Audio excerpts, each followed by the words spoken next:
오늘 우리에게 주신 하나님 말씀은 사무엘하 8장 1절에서 6절입니다. 구약성경 사무엘하 8장 1절에서 6절 475페이지에 있습니다. 자, 우리 같이 읽겠습니다. 시작. 그 후에 다윗이 블레셋 사람들을 쳐서 항복을 받고 블레셋 사람들의 손에서 메덱 암마를 빼앗으니라. 다윗이 또 모압을 쳐서 그들로 땅에 엎드리게 하고 줄로 재어 그 두 줄 길이의 사람은 죽이고 한 줄 길이의 사람은 살리니 모압 사람들이 다윗의 종들이 되어 조공을 드리니라. 르홉의 아들 소바왕 하닷에셀이 자기 권세를 회복하려고 유브라데 강으로 갈 때에 다윗이 그를 쳐서 그에게서 마병 1700명과 보병 2만 명을 사로잡고 병거 100대의 말만 남기고 다윗이 그 외의 병거의 말은 다 발의 힘줄을 끊었더니 다메섹의 아람 사람들이 소바왕 하닷에셀을 도우러 온지라. 다윗이 아람 사람 2만 2천 명을 죽이고 다윗이 다메섹 아람에 수비대를 두매 아람 사람이 다윗의 종이 되어 조공을 바치니라. 다윗이 어디로 가든지 여호와께서 이기게 하시니라. 아멘. 오늘 새벽에 하나님의 은혜가 우리 모든 성도님들께 함께 하시기를 예수님의 이름으로 축복합니다. 아멘. 자, 오늘 말씀 보니까 다윗이 어디로 가든지 가는 곳마다 승리하게 하셨다라고 말씀하십니다. 승리하게 하신 분이 하나님이십니다. 다윗이 잘해서가 아니라 하나님께서 하신 것입니다. 그동안 이스라엘 백성들이 원수였던 그 나라들을 하나 둘씩 정복해 갑니다. 얼마나 괴롭혔습니까? 얼마나 이 민족 때문에 괴로웠습니까? 가장 큰 원수는 블레셋이죠. 블레셋을 다윗이 완전하게 정복했다는 것을 알 수 있습니다. 어떻게 하느냐? 1절에 힌트가 나와 있습니다. 여러분 1절을 다시 한번 보시면 이렇게 되어 있죠. 그 후에 다윗이 블레셋 사람들을 쳐서 항복을 받고 블레셋 사람들의 손에서 메덱 암마를 빼앗으니라 라고 되어 있습니다. 메덱 암마는 지명이 아닙니다. 그 지역을 일으키는 일종의 별칭입니다. 메덱 암마라는 뜻은 어머니의 굴레, 모성의 굴레 이런 뜻입니다. 그 당시의 배경을 알면 이게 무슨 말인지 이해가 되는데요. 그 당시에는 그 수도를, 그 지역, 그 나라의 수도를 어머니라고 불렀습니다. 그리고 그 수도의 영향을 받는 다른 도시들을 딸들이라고 불렀습니다. 어머니는 수도고 다른 도시들은 딸들인 거죠. 블레셋은요, 도시국가들의 연합체입니다. 그러니까 메덱 암마, 이 어머니의 굴레라는 말을 통해 해석해 보면 블레셋의 도시, 어머니 역할하는 도시는 가드입니다. 가드는 골리앗의 고향이죠. 가장 큰 도시였고 가장 영향력 있는 도시입니다. 그럼 나머지 또 다른 도시들이 있겠죠. 그 도시들의 연합체, 그럼 어머니의 굴레면 그 어머니의 영향받는 도시들이라는 얘기죠. 메덱 암마를 정복했다는 것은 어머니와 함께 어머니의 영향받는 도시들까지 정복한 겁니다. 그러면 블레셋 전체를 정복한 겁니다. 블레셋은 다윗 때에 와서 완전히 망한 것이죠. 하나님께서 그를 그렇게 쓰신 것입니다. 그 다음에요, 그뿐만이 아닙니다. 오늘 8장 계속 읽어가다 보면 모압, 아람, 에돔 이 모든 족속들을 다 쳐서 복종시켰다라고 되어 있습니다.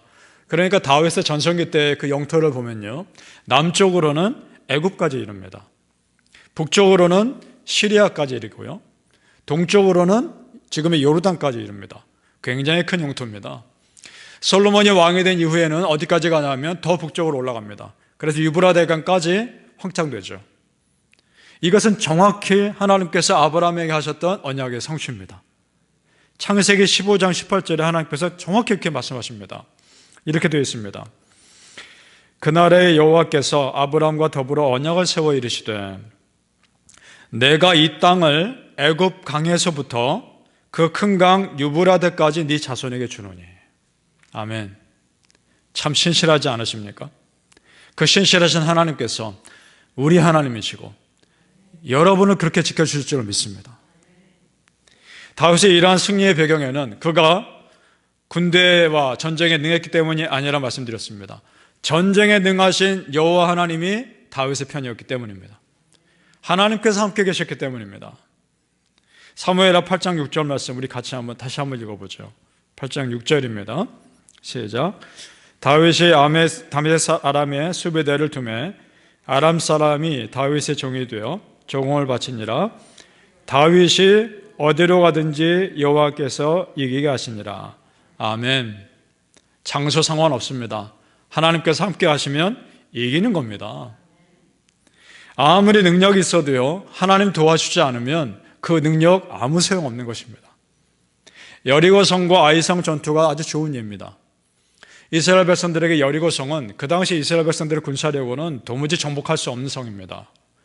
큰 굉장히 두꺼운 두 겹으로 된 성입니다. 그 성과 성 사이에 사람들이 집을 짓고 있을 정도로 그 성벽 자체가 굉장히 두꺼운 성이었단 말입니다. 이스라엘 백성들의 군사력은 이길 수가 없습니다. 그런데 하나님께서 함께 하셨더니, 하나님이 허무셨더니 무너지는 것입니다. 성벽을 올라가서 싸운 것도 아닙니다. 하나님이 초자연적인 방법으로 허무신 것이죠. 하나님이 하셨습니다.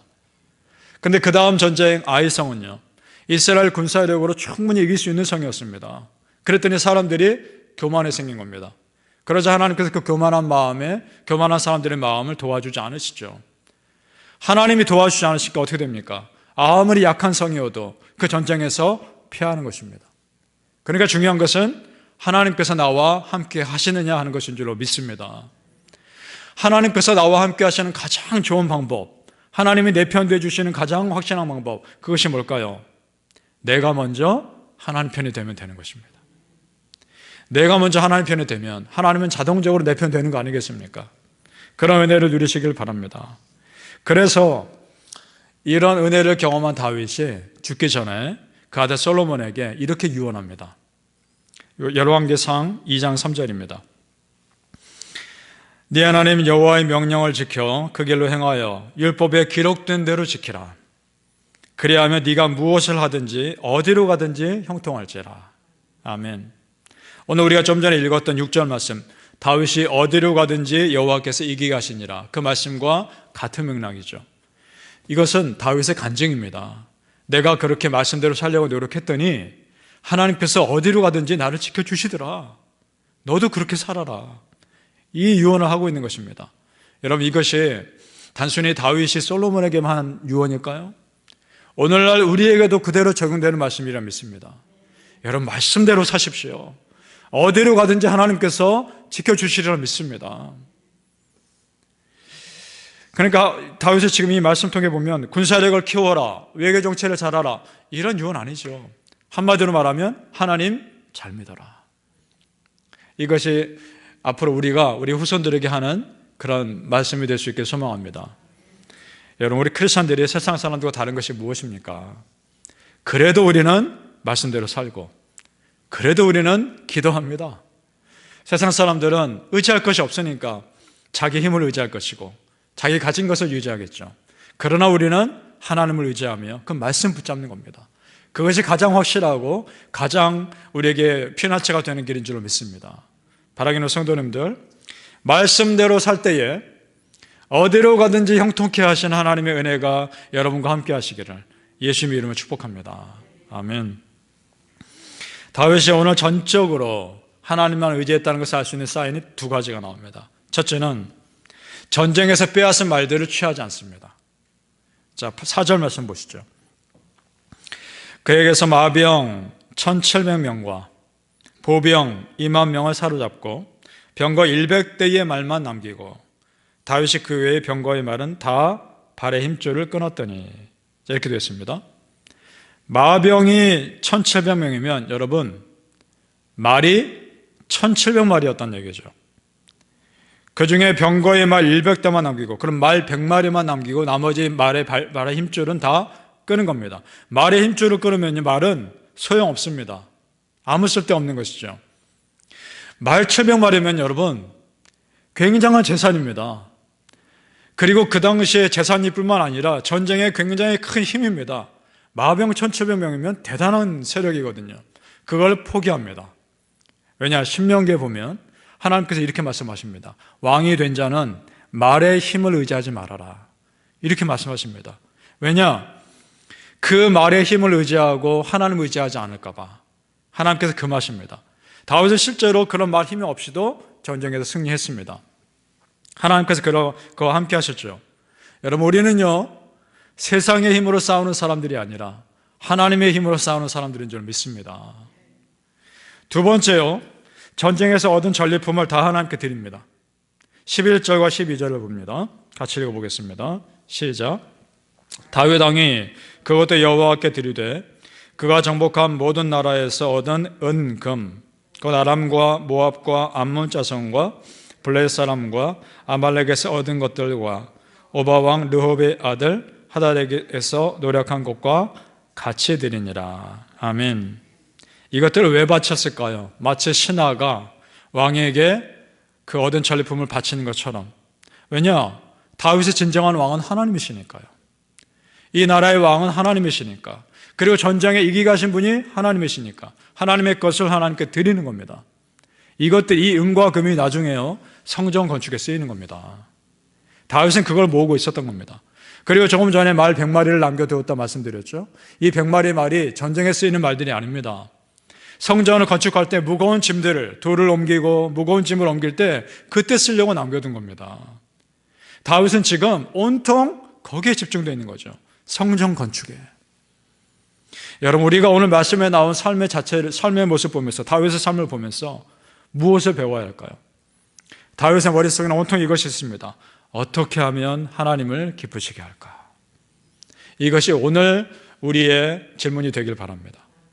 여러분, 오늘 지금 어떻게 하면 하나님을 기쁘시게 할 수 있겠습니까? 내가 지금 나의 삶에서 어떻게 하면 하나님을 기쁘시게 할까? 늘 생각하며 그 답을 찾을 수 있길 소망합니다. 하나님은 언제나 그렇게 하나님을 기쁘시게 하는 자들에게 기대 이상의 은혜를 주시는 분인 줄 믿습니다. 그래서 다윗이 수많은 전쟁에서 승리한 비결도요, 그 원수를 바라본 것이 아니라 내 뒤에 계시는 하나님 바라봤기 때문에 승리한 것입니다.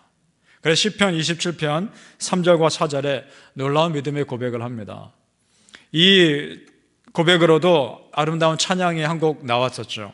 시편 27편 3절과 4절입니다. 들어보시기 바랍니다. 군대가 나를 대적하여 진칠지라도 내 마음이 두렵지 아니하며 전쟁이 일어나 나를 치려할지라도 나는 여전히 태어나리로다. 내가 여호와께 바라는 한 가지 일, 그것을 구하르니 곧 내가 내 평생에 여호와의 집에 살면서 여호와의 아름다움을 바라보며 그의 성전에서 사모하는 그것이라. 아멘. 얼마나 전쟁 같은 삶을 살았습니까, 그가. 그런 데서도 지금 정말 태어나며 또 전혀 다른 세상에서 삶을 살고 있는 사람처럼 고백합니다. 우리가 전쟁 같은 각박한 삶을, 거친 삶을 산다 할지라도 하나님과 함께하는 자는 태어난 삶을 사는 줄로 믿습니다. 사랑하는 성도님들, 어떻게 해서든지 하나님을 기쁘게 하는 자들에게, 그렇게 살려고 노력하는 자에게 하나님께서 주시는 참 평안, 그 세상이 흔들 수 없는 참 평안, 그것을 누릴 수 있기를 예수님 이름으로 축복합니다. 아멘. 기도하겠습니다. 아버지 하나님, 은혜를 감사합니다. 내가 아무리 전쟁 가운데 너무나 바쁘고 너무나 각박하고 그런 가운데 산다 할지라도 여호와 하나님이 나와 함께 하시면 세상에 줄 수 없는 참 평안을 누리며 사는 줄로 믿습니다. 전쟁에 능하신 여호와시여, 나의 싸움을 싸워주시옵소서. 능하신 하나님께서 내 모든 원수들을 물리쳐 이기게 하실 줄로 믿습니다. 내가 잘해서가 아니라 하나님께서 이기게 하신 것입니다. 그 하나님께 마땅히 영광 올려드리며 어떻게 하면 하나님을 기쁘시게 할까 날마다 생각하는 우리 모든 믿음의 백성들이 되게 하여 주옵소서. 하나님을 기쁘시게 하려 노력하는 자에게 하나님께서 기대 이상의 은혜를 부어주실 줄로 믿습니다. 하나님께서 함께하여 주시옵소서. 오직 하나님께만 영광입니다. 하나님, 우리 모든 성도님들의 삶에 그 은혜가 흘러 넘치게 하여 주시옵소서. 감사하며 예수님의 이름으로 기도합니다. 아멘.